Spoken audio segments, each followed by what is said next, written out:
so I can join in. All right, let's go here, everyone. I'm Johnny Angel, and welcome to those on the call already and those that will be getting it, that have signed up and want to get the video of this. I'm so glad you're here because this is what I spend my life doing, is working on media.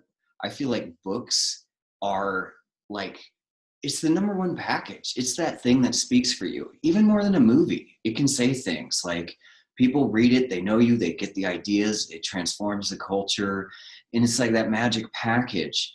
And I've been working with transformational culture for 20 years. So for me, this is like the big baby to get out there. Now, the whole reason I wrote this is I've been helping other writers get published. And the thing I noticed is they come to me thinking like a writer. And writers tend to think things have to take much longer than they need to. And maybe aren't thinking about what a publisher is looking for, what really the audiences that are already out there craving what they're about to do.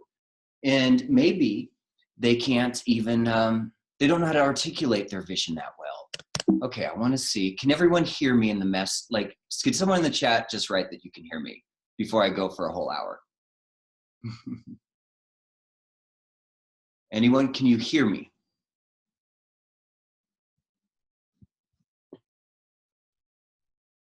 Okay, thank you guys, I appreciate it. Now, thinking into this webinar, I thought I want to give you these 7 steps. And like usually when I teach this, you might be surprised that only one of these steps actually really has a lot to deal with writing. Because I think most people get tripped up on getting their book published in many other places. And the writing is almost like an additional thing. So if we can work on these other things and get those right and really amazing, I think the whole thing will work. So what I say to clients when they start working with me, don't think of me like a writer. Don't think of me like an editor. We're going to work a lot more quickly than that. We're going to get a lot more value. We're going to find your value, your market, your idea, your concept. And the only thing we're going to do is think like an agent. So here are the 7 steps I have. And I want to hear your books too, guys. I'm like dying to know what you've got. I just got a bunch of books from publishers today for releases from actually a couple different publishers. And I'm willing to bet there are better titles on this call, that there are titles we could get published through those guys or other ones. And that's kind of what I'm curious to see, is play with the ideas you guys are rolling with, what your journey is, how this information meshes with your own genius. So pretty soon I'll be asking questions to you guys about your books or ideas or your career. Okay, so in my social media, I said there's one thing, and that's it, that really trips up most people from getting published. It's not writing, it's not the idea, it's not where they're at in their life, it's none of that stuff. It's not even their genius. I've seen the biggest geniuses not able to get published because of, actually, it's kind of step 1 and 2 here. The first step is so simple. You have to say yes. You have to say yes. Step 1, you have to say yes. I might as well put that in the chat. And I think an agent's going to be looking for this. You can hear it in people's voices. You can hear if they're passionate, if they're determined, if they're ready to say yes. And the number we're going to use for each one of these is 95%. You got to be a 95% yes. A+ or an A, high A. A fuck yeah, as I say. I call it the fuck yeah frequency. It's a little cheesy. And if you say yes, you're saying, yes, I'm going to actually accomplish something. I think that's the problem with most of transformational culture. They're so busy healing, trying, going to the next festival, writing the next blog, doing the next social media thing. And if they could just settle into themselves, to their own genius, to refining that one thing they really want to say, that it's going to blow up the world, and say, yes, it all comes true. So you got to say yes to yourself, yes to believing in your own genius. And honestly, I only believe it because I go through this process, and I'll be totally clueless on people. Sometimes kids are very new at writing books, very new on their initiatory journey, whatever. But usually within a couple weeks, we have an idea of a book I would buy. And that's kind of something that's really remarkable for me, is how the genius comes out. And I think part of that saying yes is saying yes to your own source energy. Yes to the bigger version of who you are. As one of my writer's friends calls it, it's yes to your second life, the life after you got published. You can say yes to a bigger you. Yes to having people know your ideas before they ever meet you. I love that about the Electric Jesus. Random strangers coming up to you and say, I love your book. People writing you saying, I had dreams about you, where you and I saved the world. I get that stuff all the time. The Huffington Post, when my book got published, they put something on the front page of the religion section and then started asking me to be a blogger. So there goes the writing gig. And I especially want to get you guys into the idea of yes to money. Because if you want to work with an agent, a publisher, a good one, that's kind of an internal transformation that happens for people. Yes.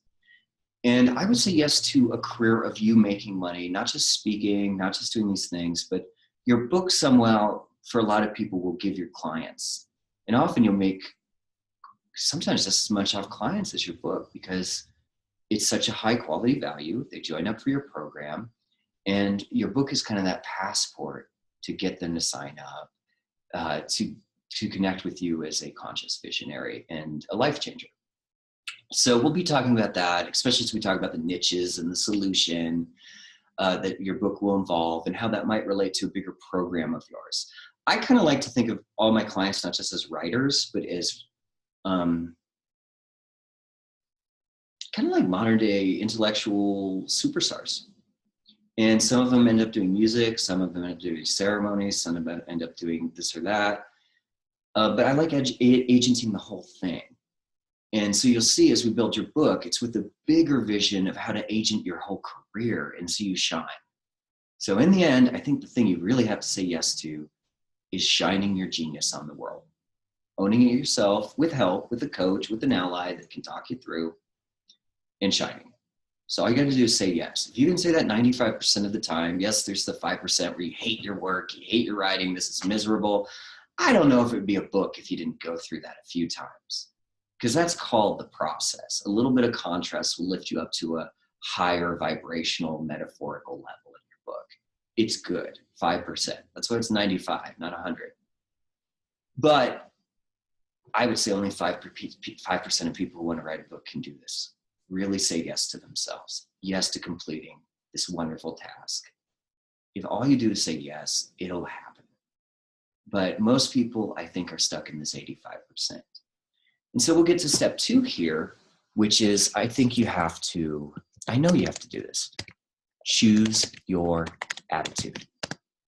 You choose your attitude. And I would say that, what kind of attitude? Well, it's got to be a winning attitude, a successful attitude. No matter what the blocks or whatever, it'll go through. And I was kind of talking to Claudia about this. Having a winning attitude is also being willing to quarterback it. Now, of course, quarterbacking is one of the worst metaphors for literary people. Most people don't watch football, or they don't care. It's just like this. So it's lost on a lot of folks. But I see it that way, because essentially you are in the center of this amazing dream, and you are marching down that field to a touchdown, to a score, to a thing that very few people ever do, which is successfully usher a book into creation. And not only that, market it through giant networks that are now building up. And I'll talk about that extreme niche value in a second. But you got to choose this winning attitude. You got to quarterback it yourself.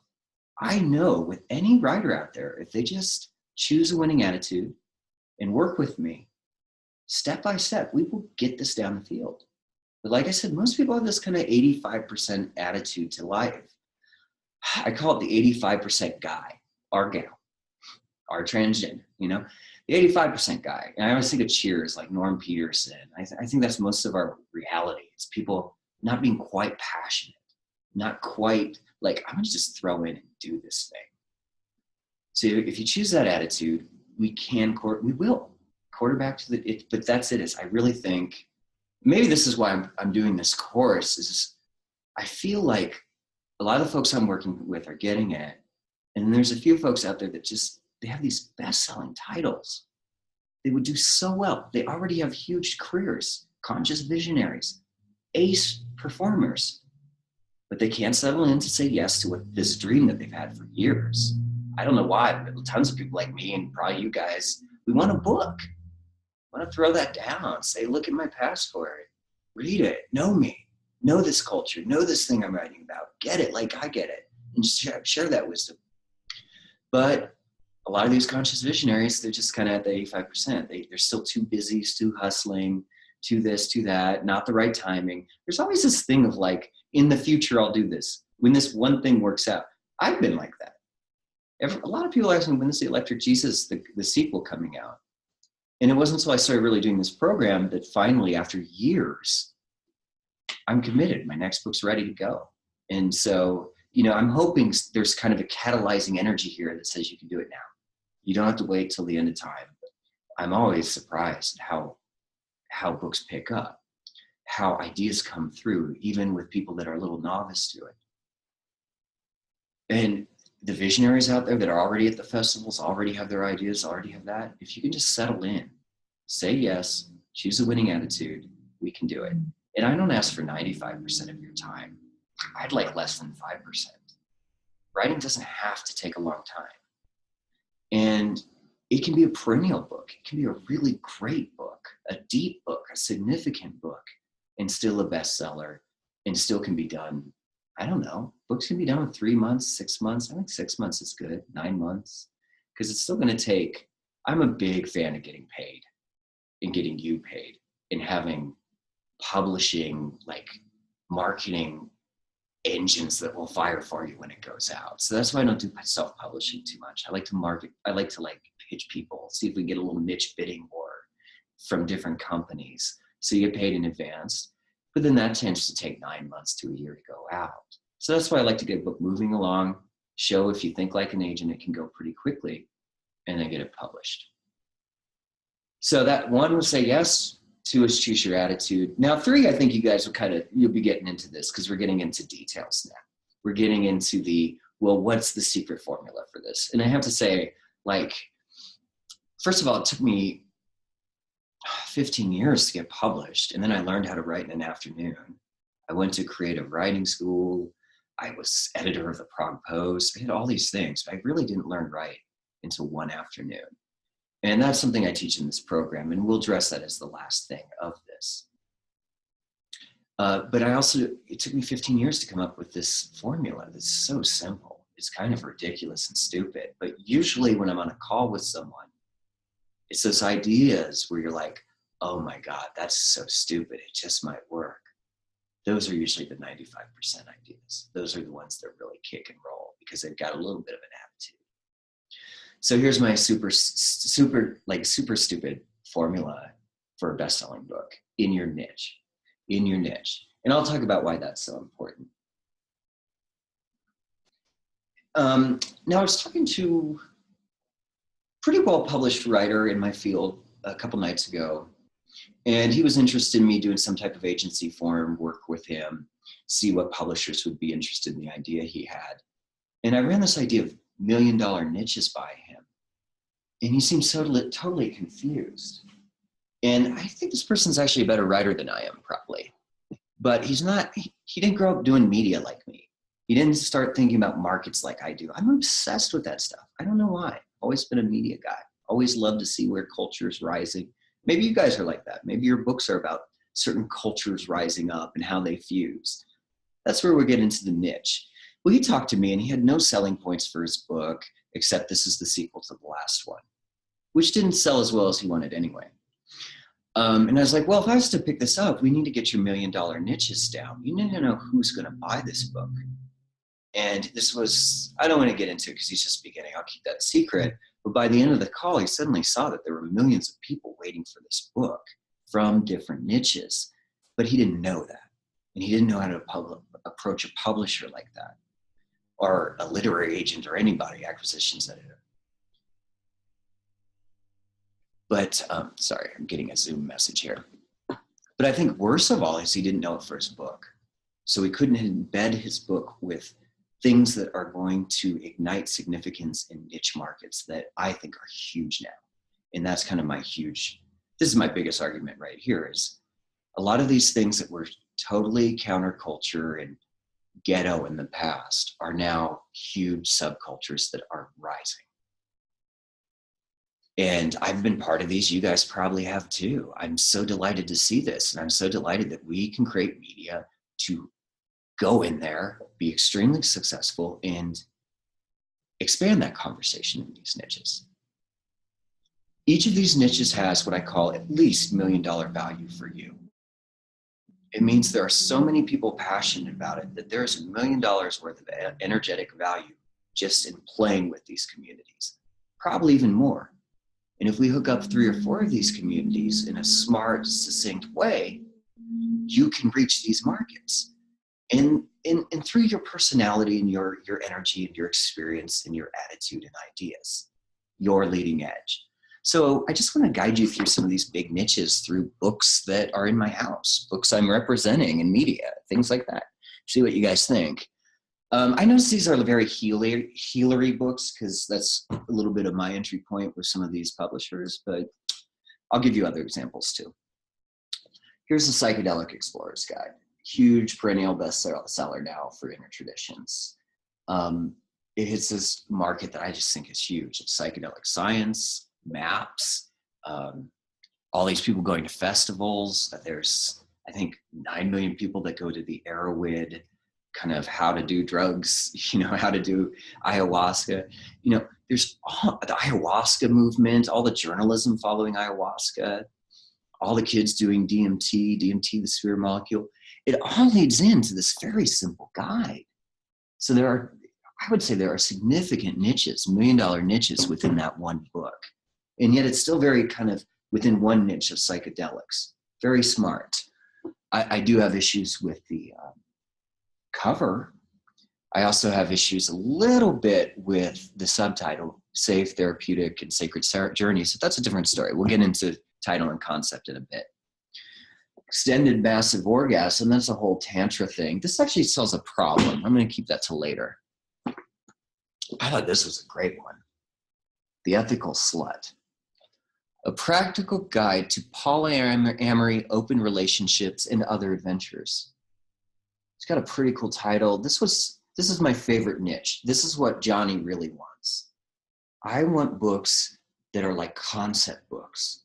They're transformational books, and yet mainstream people will get them. Hipsters will get them.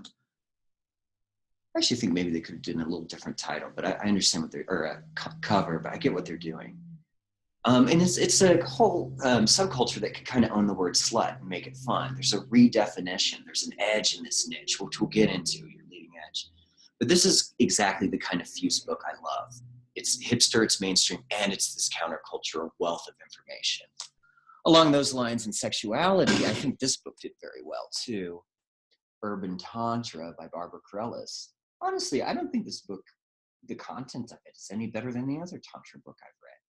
But I think they did that cover. I think it's these niche markets of Tantra, kind of this hipster, even in the tattoo is evocative of these kind of new cultures that are coming out. God, I bet you could even have Urban Tantra artistic tarot cards. Now here's kind of a simple one. Stone Medicine. So it's like a healing alternative health wellness. That's a bestseller. Oh, here's another good healing. Like I said, I have a lot of healing books here though. Vibrational Medicine. This is Energy Healers. This is a bestseller for inner traditions. Acid Alkaline Diet. That's, you kind of get where these things are. Oh, here's a weird one. This one is selling very well for them. Norse Ruins. And that's knowing your market. Because I think all this Game of Thrones stuff is getting people very excited. And also, there's all this Nordic, you guys may know this better than me, Nordic and Viking and all these shows around this, and people are really into this right now. So it's selling well. We'll see we'll see if this continues. And this one's doing well too. I think this one seems very simple and almost lowbrow. And it's bestseller perennial already. Cannabis and Spirituality, an Explorer's Guide. See, there's always these guides and self-help, but they're deeper than just your cheesy self-help book. An Explorer's Guides to an Ancient Plant Spirit Ally. Pretty good. And it hits this whole rising cannabis industry, millions legalizing in states across across the world. And honestly, this is what I'm into. I quit 100 ceremonies of ayahuasca and just started doing like cannabis and yoga, energy medicine as well. All right. So those are some niches, $1 million niches. You got to think like them, passionate like them. What are they into? Where do they go? If they're going to drop their money and go on a vacation, are they going to the ayahuasca thing? Are they going to the tantra group? Are they going to Rome to meet going to Paris to see if they can reignite love? Are they going into cryptocurrency conventions? And that's good for your book too. If you write these things, you go to a cryptocurrency convention and have this adventure with the wisdom you're giving us. And knowing those niches, I think, is key. And all of these are like $1 million ones. And I'm interested in all of them. I love to represent people. Now, I do want to ask you guys before I go on, because I've been talking for a bit, are there niches that you love, that you kind of feel like you even own a little bit, or you know them like the back of your hand? You know the people in them. You know what they love. You know what their favorite heroes are, and you can put those in the book, or stories. There's kind of legends in each niche too. So let's see. Does anyone have a niche that they're just obsessed with right now? And feel free to write the idea around the niche and just put it in the chat if you can. Let's do it in the chat and just put it to everyone. Oh my God, Vicky, sci-fi. Okay. I'm not going to I don't think you can even do video on this with the people, but could you tell me a little more about your sci-fi niche? Because that's a big niche. It's like psychedelics. What kind of sci-fi?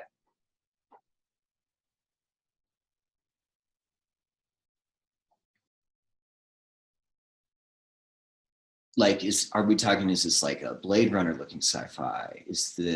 I'm more of a movie sci-fi guy. So if we had a breakthrough best-selling book constellation, aliens. Okay, now we're into, see, this is so great. We have sci-fi, aliens, wormholes, and I would be kind of like, well, what type of aliens? Are these like Anunnaki? Is this more of like grays, wormholes? Oh my God.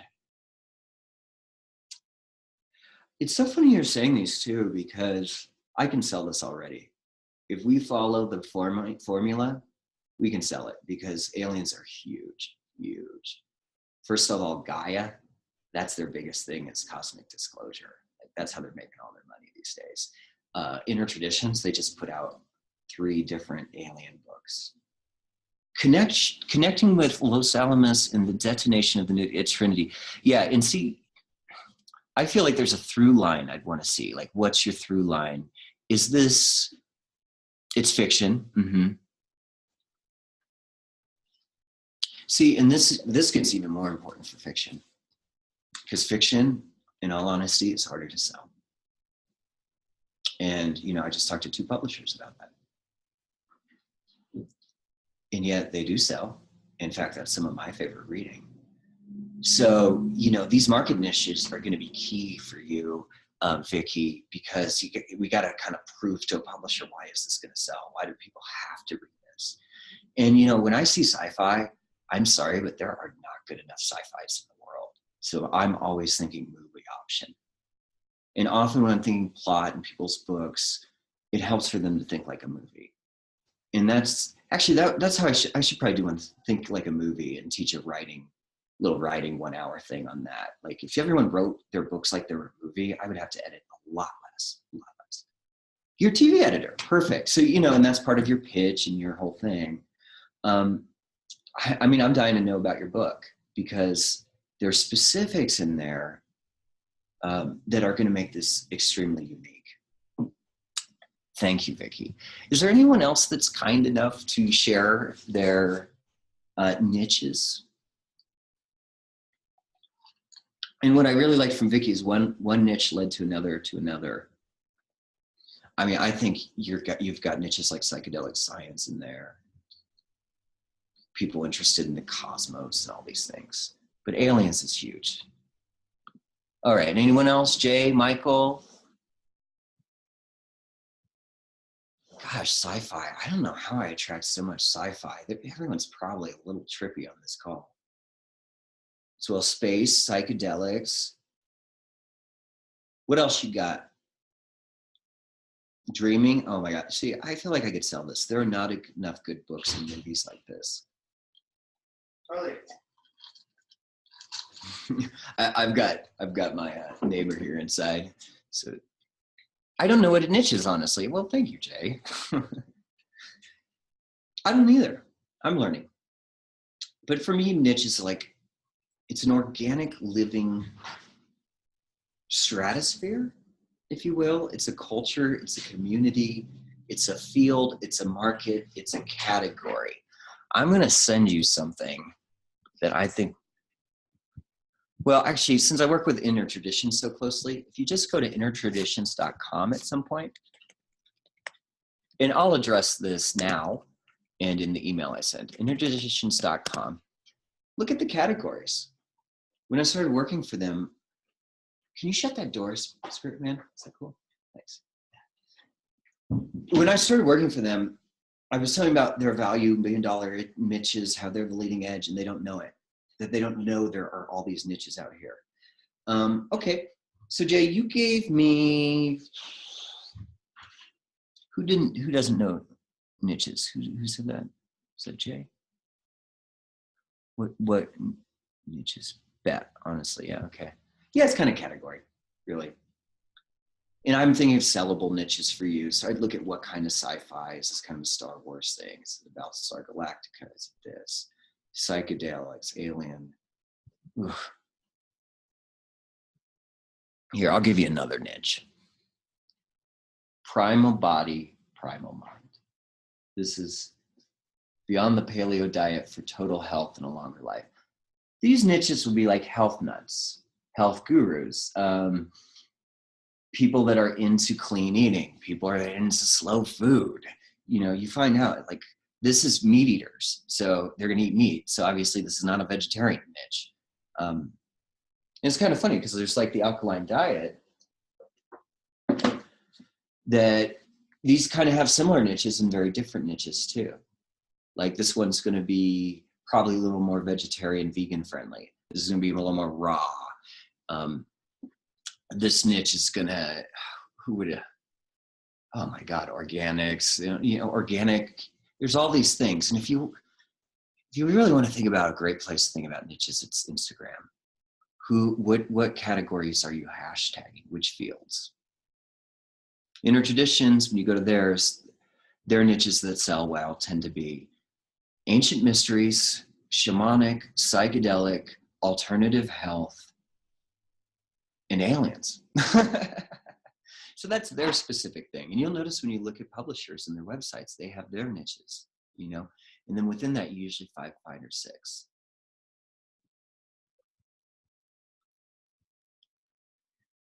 So, and when you're talking about these $1 million niches, it's like, what are they passionate about? I want you to think in their minds, 95%. As I've been working with Inner Traditions, it's been a beautiful challenge to have them see and explain to them how their books actually affect my friends and where they connected with that book. And it was at this conference or this festival or talking to this person or this luminary was talking on a podcast. They have no idea. And they do, but I'm in there. And you guys probably are too. And I want you to study and watch your leading edge niches.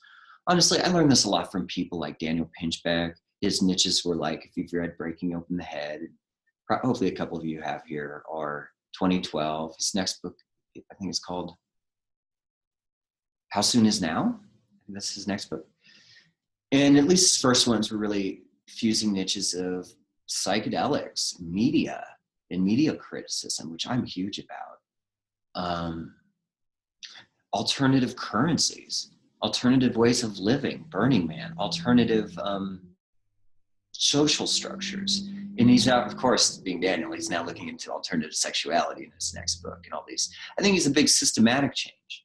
So in his book, I bet you, I haven't really gone through it, but he's probably got $1 million niche markets when he addresses different subject titles, which is a great way to do a book.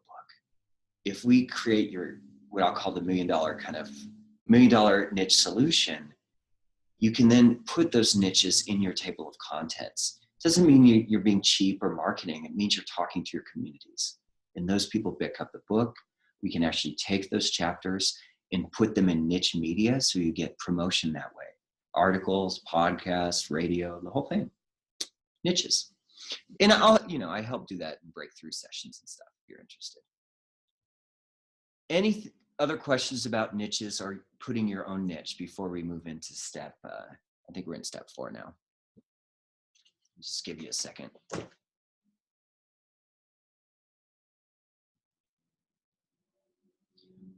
I do understand what niche means. I'm just not sure where I'd fit myself into. You sound like my friend on the call the other night. I don't fit anywhere. And then at the end, we're like, wow, we have like 11 huge niche $1 million communities that need this healing.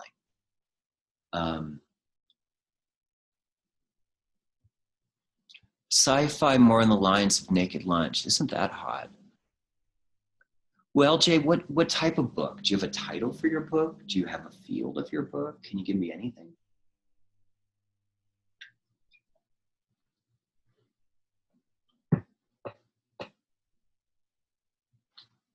This is, of course, we're a little 5-minute call, probably would come up with a lot of results. So Jay, do you hear me? Do you have a subject matter of your book? Do you have a title, possible title, a field you're interested in, anything? Yeah. Please don't think of this as a label. In fact, I'm not sticking to one label in this. There's going to be a few, and you can pick and choose. But if you're already thinking like labels, you're missing the fun of this. This is fun, and that's my whole point of writing a book. And we are going to use $1 million niches as ideas and concepts and energetic forms. They're movements. That's what they are. They're movements. We want to connect you with movements and make you the leading edge of it. Make you a spokesperson and representative of your beloved movements and communities and culture. If I didn't know who my audience is going to be, I might as well not even write the book. Boy, have I encountered that, Vicki. It's kind of weird thinking about the marketing first, but that's why we're taking one night to think like an agent. Vicki, I had a horrible experience like this summer. This amazing woman, amazing tantrika, doing things no one else on the planet is. Most exciting story I've ever heard in my life, really. Like, so exciting. $1 million story, $1 million movie option. But she didn't look at her market, didn't do the basic think like an agent things, and turned in this 300-page, huge unpublishable form. If you think about your markets in advance, and if you just think about these few ideas, I think you might find you'll have your concept and you can sell it a lot easier. Yeah, Vicki, I'd love to do a breakthrough session with you sometime. And I get the sense that some of these sci-fi things are also meant to be optioned for movies. Hollywood is just so hungry right now. Maybe that's why I moved to Southern California. All right. Thank you, guys. If you have other things, and Jay, if you have questions, you can always set up a breakthrough session or just a call, just a call, and I'll help you out. That's what I'm here for. But what I do want to see is books start getting out there more in people's genius. It's kind of sad. All right. Yeah. So I talked about the niches, you got to see how people are 95% passionate about them. Think about them in their perspective as you're writing this. I did that in Electric Jesus. What were my niches? Psychedelics, counterculture, activism, new economies, new forms of living, all those kind of people. Burners. Niches I kind of want, I want to see more of an agent myself. I want some cryptocurrency writers. Like, I'd love a good old cryptocurrency I feel like that's so huge. Bitcoin's doing well. People are mining it. Like, I'd love to have a best-selling book on that. I think it'd do really well. I love money books that are good, interesting, and fun. I think there are a lot of stupid ones, pointless ones. But a good one, I just feel like a lot of hippies, healers, writers, they need this stuff. So things about money and abundance, wealth consciousness, I love, but especially like cryptocurrency and tripping the system. I do love psychedelic guides, and there's a huge need for them. I like the new science stuff if it's done really well with a killer, simple concept that just electrifies. I've also kind of been looking for an EDM person, someone to write about the scene, the music, but in a way that could really stand out and be special. I'm not sure if it can happen. I haven't seen it yet. So those are some of the niches I'm into. And of course, sci-fi. Why is that? I've gone to the Amazon. I understand that culture a bit. I'm definitely on board with the whole healing movement. Thanks, man. I appreciate it. Yeah. And the thing is, maybe you have to study what you're into, get to know those movements. And I love that. Love going on anthropological journalist mission to understand who I'm going to write about better. My first attempt at a book, I wish I'd known how to write one, was Prague, expats in the 90s. And I went there to experience it. I'm still going to rehash that book, but that's later on. I wish I had had me back then. I did. Okay, guys. Good, Jay. It seems like we're getting somewhere with that. Now, the step 4 is know your $1 million problem. You have your $1 million niche. Now, what's the $1 million problem within the niche, right? What is, as one of my mentors says, it's not what's the Band-Aid problem, what's little Nick. And I think it's the problem most conscious visionaries have, is they don't know their extreme value and that they can really help transform everyone's lives. And to first know your extreme value, you have to see the extreme problem. And I'm not the guy to bring up the problem too much. In fact, I'm always like, why are you throwing the block before the huge benefit? But let's start there, because if we know that, then we know the journey to a best-selling book. It's the bleeding neck problem. This is like, if you solve this problem, their lives change. As I was saying, the second half of their life begins. They're in a new reality. They get the results. They get the outcome you're looking for. Now, it may sound like I'm talking about a great self-help book. First of all, I don't like the word self-help. I don't want to do those type of books. I want to make them more of like idea pieces or cultural icons or something more perennial to it. There's got to be a little bit of that Johnny Angel edge, or I wouldn't pick it up or help. I'd probably turn it down if it was just real simple. Well, simple's not a problem, but shallow, let's use that. You could do a sci-fi book and want the same effects. There's still going to be $1 million solution. There's going to be a problem that is being worked out in this text for your $1 million communities.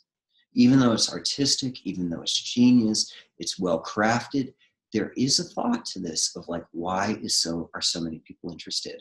I feel like the new Blade Runner movie missed that a little bit, went a little too long, and probably just didn't have that $1 million answer for folks, that $1 million depth, the $1 million characters that you care about that represent these things. So if you find that problem, we'll get the solution. Now, let me see.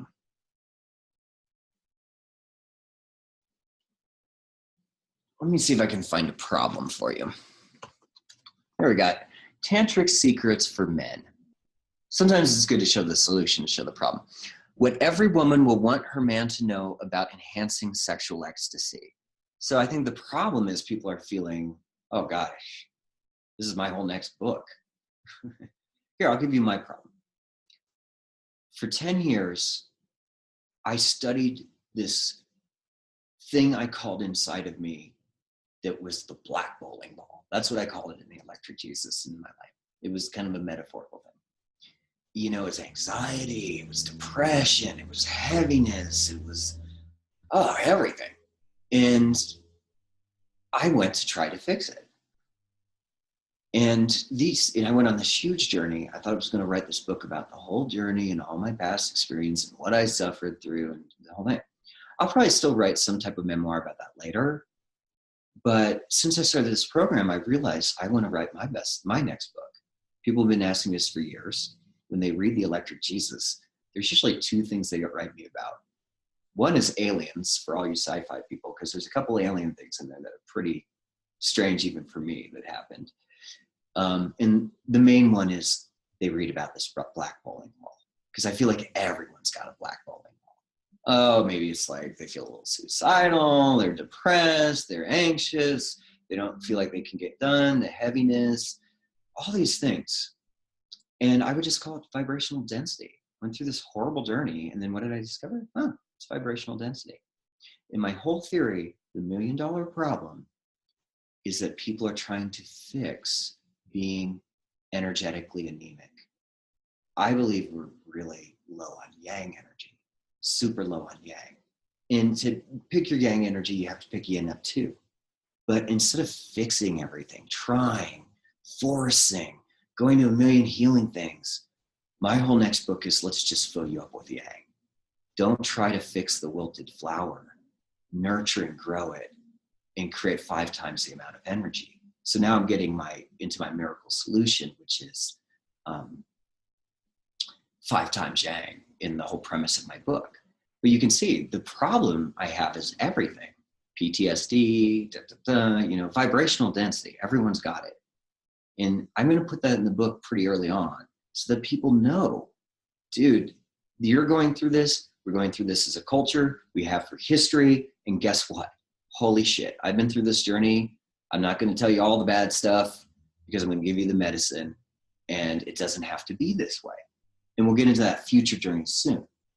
But I'm hoping to show that solves $1 million problem. I think the ethical slut solved $1 million problem. Hey, I'm in a committed relationship. I love my partner and I want to move on. I want not move on. I want to have a little fun. Dude, that's huge for people. People are so stuck sexually, sensually. Oh, where's this Mama Gina book? I thought this one she's established a name. I hope some of you know who Mama Gina is. She is a conscious visionary I love. I'd love her to call me up to help with the book. And she works on pleasure revolutionary. She's been in USA, on tons of media, tons of shows, all that kind of thing.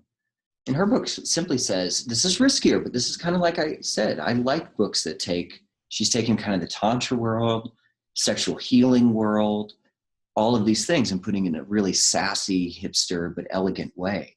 And this is just called Pussy, a Reclamation. So there's $1 million problem. I think a lot of women, we've got our niche, which is half of the world. And then within that niche is probably women that see this word and are like, oh my God, I need to reclaim that. I had a friend, she went to a book fair and saw Mama Gina who was talking about pussy, and her light, she lit up. She's like, oh my God, I've been spiritual, but I'm not connected to I would say my sexual energy, my yang, or that kind of, and she realized this, and she went to a very famous spiritual leader that same day who was speaking and said, oh, what do you think about this idea of we need to get into the P word, And the woman said, oh, we don't say that word here. We don't say that word. So I said, wow, when you write your book, we need that scene right at the front, because you're going to show the $1 million problem. The spiritual people don't want to go there. We're going there. And that's often how it is. Oh, the world's like this. No one goes here. Let's go here. There's a different solution.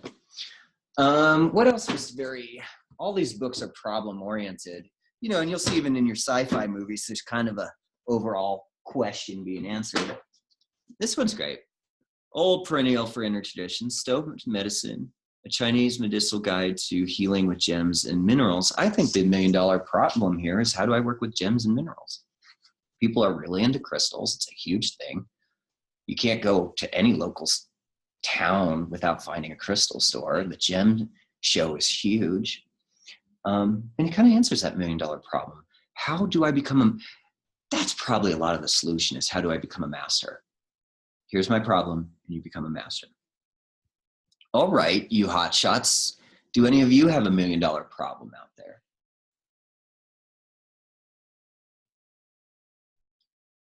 And maybe as you're doing this, I'll give just one more example. Please write in there your $1 million problem. One woman I'm working with, Debbie Baxter, amazing artist. She's been in Vice. She's been in the New York Post. She's now creating her media to beget more media. And you can see how I kind of think of it as agenting. I'd rather agent you than just create a book. But the book is the thing that's going to make it all work. So she does this thing called the Nest Project. And she's now realizing she's sitting on this huge metaphor for reality. She used to not get much attention and these things. And I'm like, well, you just need to find your niches and your edge, and let's go. And now she's doing whole press releases, publicity stunts to heal the planet. And she's kind of a mom, sexy turned on mom who wants to create safe places for people to, just like in a nest, feel safe, kind of relax, transform, and eventually fly, And when do we provide a place like this in our culture? Never. Well, what is she doing? She's going into these very exciting, slightly dangerous, but she's doing it in a smart way, niches. She's doing a Black Lives Tour. So going to places with people who've been traumatized and these things and providing this nest, having the community build it together. That's a huge portion of it. And they come in, she does photos, it's for free, but then she also makes money because she does benefits and she sells packages, but it's for the community. But still press comes and we're going to turn this into a book. So the problems, I mean, she's on $1 Million. Hey guys, let's just give it 1 minute more and then I'm in. Oh, it's already recording, honey. Oh, okay. Wonderful. Well, might as well continue since everyone's going to get this in the email blast anyway. So sorry guys, computer totally overheated here in Joshua Tree. Maybe you noticed I was sweating. The AC went off and the computer just died for a second. So just to review, I see we have someone new on. Hey, Dane, you're actually the kind of guy I think would be great for a book, by the way. He's kind of leading edge shaman, one of the best I know, to be honest. And so let's just we're going to go back through real quick of the first 4 steps and we'll go into 5, 6, 7 to close up here. The most important one was, like I said, you have to say yes. And you can look at the previous video for that information. 2 is you choose your attitude. If you do those 2, I can help you get a book through every time. Those are the things that stop everyone. It's an attitude thing. Attitude prevents people from getting a book done. 3 was know your $1 million niches. Spearman, could you close that door, please, Steve? 4 is know your $1 million problem for your niches, which we were getting into. And 5 is know your $1 million solution for the niches, or know your solution for the $1 million problem of each niche. So we were already getting into that some, but these huge communities are rising up. They need major transformation. Everyone's looking for that. Everyone's looking for the big upgrades in this. And whether it's nonfiction, fiction, kind of a help book, somehow it's going to provide that, what I call $1 million miracle, the transformation for the whole thing. And I did show you a bunch of examples for that. Gosh, this one is a great one. Extended massive orgasm. That solves a lot of problems for people. You know, it says it right there. And once you get that solution, gosh, I wish I had more time for that, but I do feel like.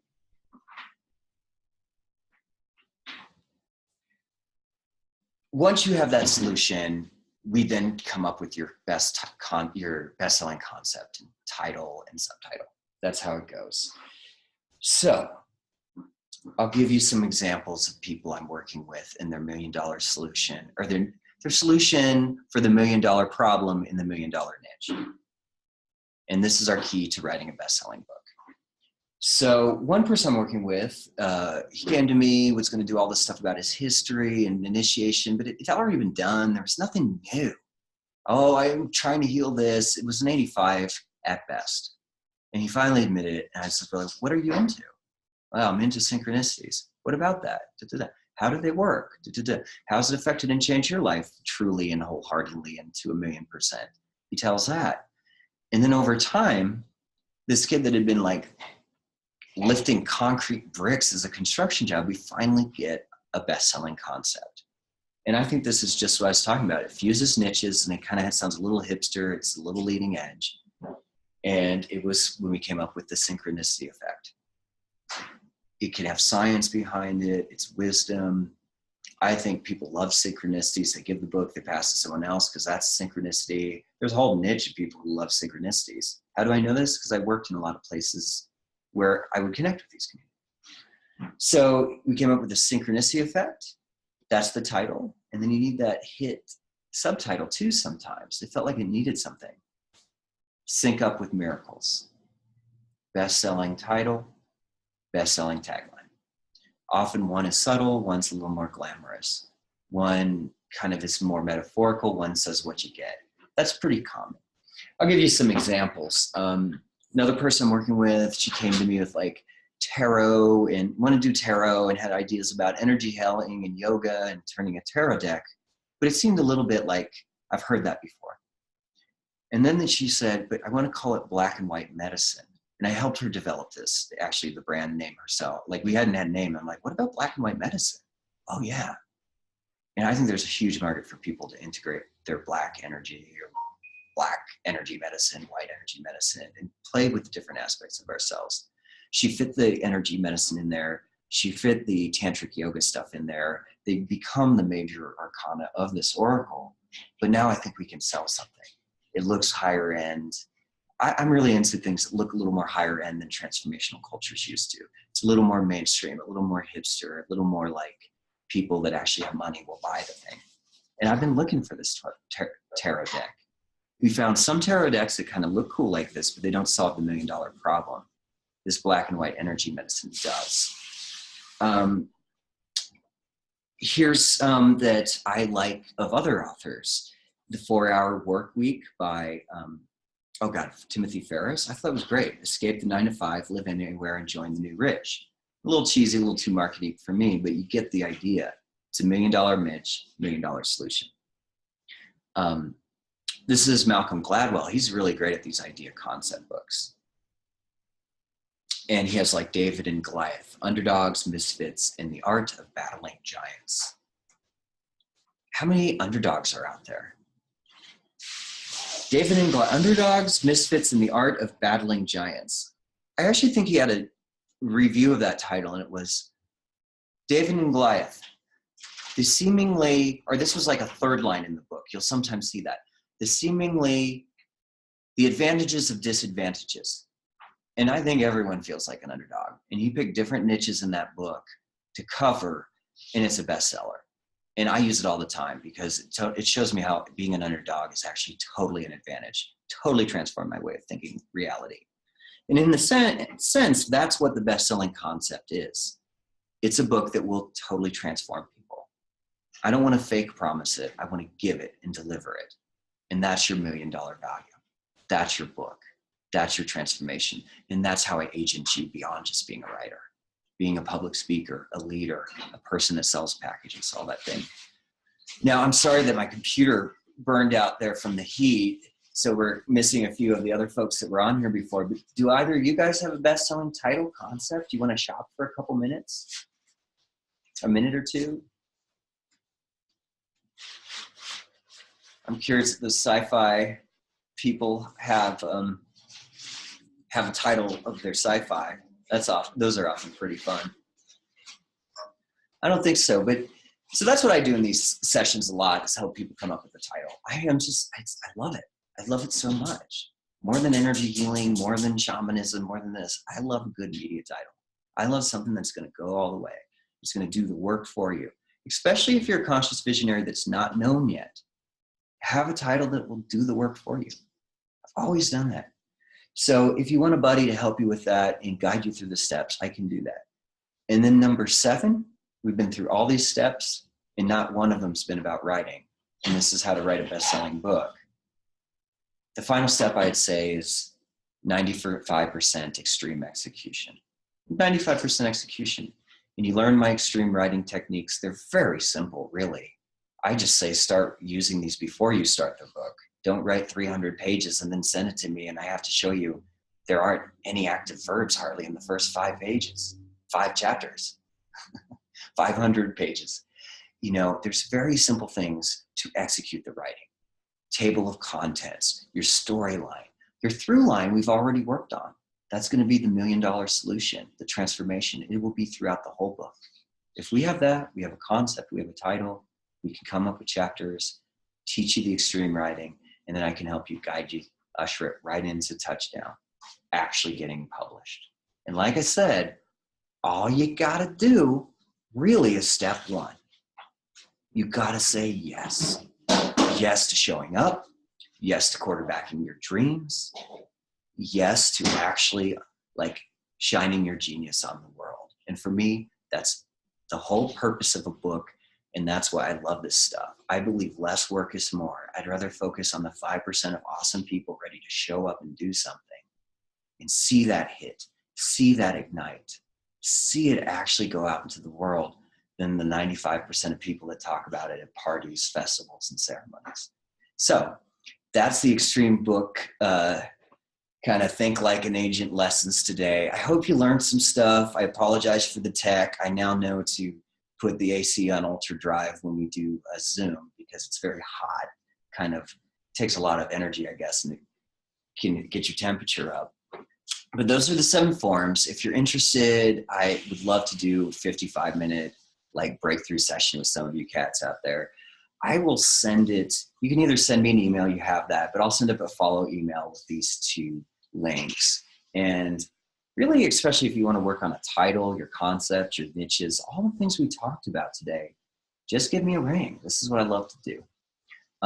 Final question? Last burning question?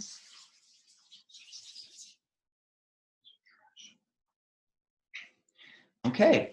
And like I said, say yes. And when you go to the publishing process, instead of thinking like a 85% writer that's going to struggle and try, or an editor that's overwhelmed, come into it with a little bit of your badass energy and just think like an agent. All right. Well, guys, thanks for showing up. Have questions, email me, and I'll get back to you. And definitely, I want to hear about your books. So set up a session with me if that interests you at all. Definitely interests me. All right. Good night.